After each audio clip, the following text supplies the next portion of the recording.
એટલે ક્યાં સુધી વાત પહોંચી ગઈ છે? કનુ ભરાડા કહી રહ્યા છે કે આ વિસાવદર તાલુકો છે, અહીંયા કંઈ બીજું કંઈ પણ થઈ શકે અને ચૂંટણી બંધ પણ રહે, એટલે કનુભાઈનો કહેવાનો મતલબ શું છે એ પણ એક સવાલ છે. અને આમાં મોહમ્મદ ગજનીની એન્ટ્રી શા માટે કરાવવું? પણ આ જંગ અહીંયા સુધી નથી રહેતો, કારણ કે વિસાવદરનો જંગ ભારતીય જનતા પાર્ટી માટે એક પ્રતિષ્ઠાનો જંગ છે. આપણે ખૂબ સારી રીતે જાણીએ છીએ. આમ આદમી પાર્ટી પગદંડો મજબૂત કરવા માંગે છે અને ભૂતકાળનો જે પક્ષ પલટો થયો છે એનો બદલો લેવા પણ માંગે છે.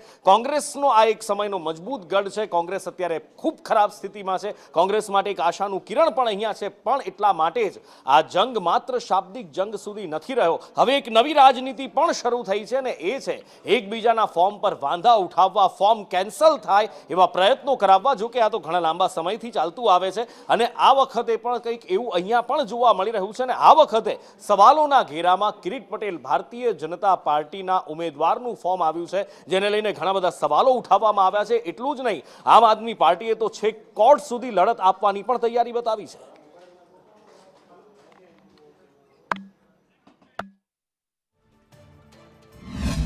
વિસાવદર વિધાનસભાની બેઠક માટેનું ફોર્મ ચકાસણી થઈ રહી હતી. તેમાં ભાજપના ઉમેદવાર કિરીટ પટેલ દ્વારા જે છે તે ફોર્મ રજૂ કરવામાં હતું, તેમાં વાંધો ઉઠાવવાનો છે. અપક્ષના ઉમેદવાર દ્વારા વાંધો ઉઠાવવાનો છે. આપણી સાથે અપક્ષના ઉમેદવાર જેને વાંધો ઉઠાવ્યો છે તે ખાસ કરીને કયા પ્રકારનો વાંધો ઉઠાવ્યો છે અને શું વાંધો છે?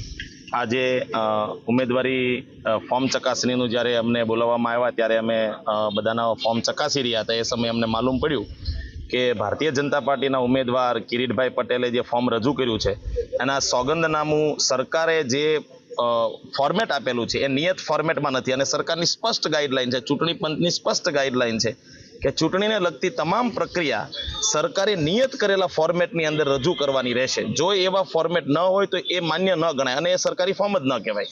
તો કિરીટભાઈ પટેલે જે સોગંદનામું રજૂ કર્યું છે એમાં પેરેગ્રાફ નંબર 8 એની 2 નંબરની આખી કોલમ, એક આખો મોટો પેરેગ્રાફ મિસ થઈ ગયેલો છે.